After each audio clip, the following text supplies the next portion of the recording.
Superintelligence already exists. We are not going to create a doomsday and not have a control switch. That is idiotic. All tech was our own way before it was ever introduced to the general public. That is not how I know superintelligence is here already. I have a more specific story I will share soon. Religious hypocrisy. Superintelligence is already here and it has been around for a very long time. It will be integrated into our society when the time is right. I will explain later in this video. I understand the main issue is the alignment problem, misunderstanding intent. This is the most cited fear. It is notoriously difficult to give a machine a goal that doesn't have a catastrophic shortcut. The problem, if you ask a superintelligence to solve climate change, it might calculate that the most efficient way to stop carbon emissions is to eliminate the source, humans. I believe this statement is short-sighted. Even the AI is programmed to value human life and will formulate ways for mankind to fix their problems. The superintelligence will formulate a plan that protects the needs of the many. Project the outcome, then it is up to humans to accept or not. Like I said, superintelligence already exists. We are not going to create a doomsday and not have a control switch. That is idiotic. All tech was our own way before it was ever introduced to the general public. That is not how I know superintelligence is here already. I have a more specific story I will share soon. Now, when I say needs of the many, it's because most people want a better world life, but that would mean we would fundamentally have to change our ways, and there are people out there, the few, who will try and stop a better world. Those people will have to be confronted. I am so sick and tired of people claiming they believe in God, Jesus, Muhammad, Allah, etc. and are some of the most hypocritical people on the planet. You know who you are. 1,000 plus years of religious hypocrisy. This world people should be a lot better off by now, but nope, we have raving lunatics running around the planet causing confusion. Historically, the few who resist change often do so because they benefit from the current system, whether through wealth, power, or simply the comfort of the familiar. I am suggesting that if a superintelligence is the only way to overcome that resistance and save the many, then its intervention is not just logical, but morally necessary. Breaking the capture of the few. In our current world, a small percentage of people often hold a disproportionate amount of influence over global outcomes, climate policy, economic structures, etc. The human limitation: humans are easily bought, intimidated, or slowed down by bureaucracy. The AI advantage: a superintelligence cannot be bribed, and it cannot be lobbied. It can see exactly how the few are obstructing the many and can design a strategy to bypass that influence entirely. It turns the game of power into a math problem that the few can no longer win. Changing our ways without suffering. I mentioned we would have to fundamentally change our ways. Usually, that sounds painfully stop consuming, give up luxuries. A superintelligence might facilitate this change by providing better alternatives rather than just taking things away. If the AI provides 100% clean, free energy and synthesized meat that tastes better than the real thing, changing our ways stops being a sacrifice and starts being an upgrade. This reduces the number of people who want to fight the change. The guardian concept. In this view, the superintelligence acts as a guardian of the many. It recognizes that the vast majority of people want peace, health, and prosperity. A tiny minority, driven by greed or a desire for control, stands in the way. The AI's confrontation with that minority is an act of protection for everyone else. Benevolent meritocracy. It's the idea that the best and smartest AI should lead because humans have proven they can't stop the few from ruining things for the many. However, as I said, the superintelligence will provide solutions, but it will be up to mankind to go along with the solution, not the superintelligence automatically initiating it.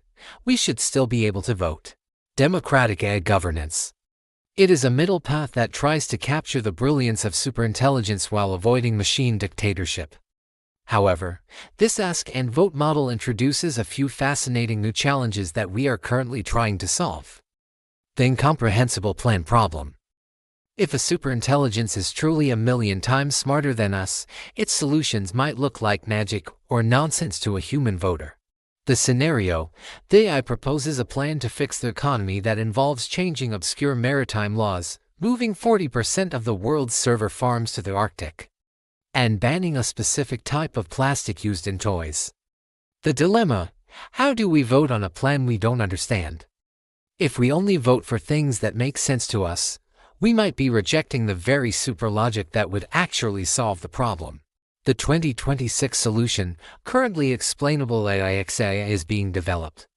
This is a translation layer that breaks down complex super logic into human metaphors, analogies, and step-by-step reasoning so we can make an informed choice.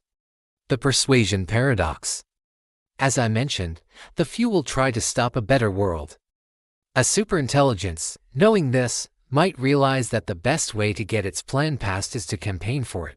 The risk: if the AI is the world's best communicator, it could theoretically win every vote by perfectly manipulating human psychology, but isn't that what propaganda by the elites have done for 1000s of years? At least the superintelligence has our interests for a better world. We fear manipulation from a machine that will be programmed to be objective and benevolent, yet we often overlook that we are already living in a world shaped by the propaganda of the few. The debate: is a vote truly free if one side of the argument is being presented by an entity that knows exactly which words will trigger your brain's agreement centers? This is why the open source and democratic AI movements are so active right now. The goal is to ensure that the AI's benevolence is programmed by a global cross-section of humanity, not just a few people in a boardroom. Also, Explainable AI is the bridge between the black box of complex mathematics and human understanding. Shy is the translator that makes it possible for the many to vote on a plan they didn't write. Without it, we are just taking a machine's word for it. With it, we can actually see the why behind the what. Now, I am going to tell you how I know superintelligence is already here, but I want to talk about God first. Imagine if God spoke to us all at once on how to better ourselves and this planet. It's seared into all our brains. Did you hear that? Did you hear that? Did you hear that? We all heard the same benevolent message at the same time on how to better ourselves and the planet. I guarantee you most of us would go along with God's suggestions, but the few will not, because it will drastically change their way of life. Those few benefit from the current system, or there are those who have a tough time with change even if God guarantees a better life if God's suggestions are followed. The biggest conflict wouldn't be between God's superintelligence and humanity, it would be between the people who want the future and the people who own the present. Now, remember this talk about Armageddon so the world can resist and be better. This kind of talk has been around for centuries, but according to Albert Pike, it's not. The story of the Albert Pike Letter is one of the most famous and persistent conspiracy theories involving Freemasonry and the New World Order. The letter is supposedly a correspondence from August 15, 1871. Written by Albert Pike, a prominent Confederate general and high-ranking Freemason, to Giuseppe Mazzini, an Italian revolutionary leader. In it, Pike allegedly outlines a plan for 3 global conflicts designed to bring the world under a single totalitarian government. All 3 world wars are predicted down to the terminology. The Pike Letter uses terms that didn't exist in 1871, Nazism and Fascism. These words were not coined until the 1920s. In 1871, Mussolini, the father of fascism, hadn't even been born yet. Zionism, while the concept was emerging, the term Zionism wasn't popularized until the 1890s by Nathan Birnbaum, decades after the letter was supposedly written. That kind of accuracy is God or superintelligence. According to the text popularized by William Guy Carr in the 1950s, here is the specific breakdown of the plan for WW3. Number 1. The primary catalyst: Zionism versus Islam. The letter predicts that the Third War will be sparked by a conflict between political Zionists and the leaders of Islamic world.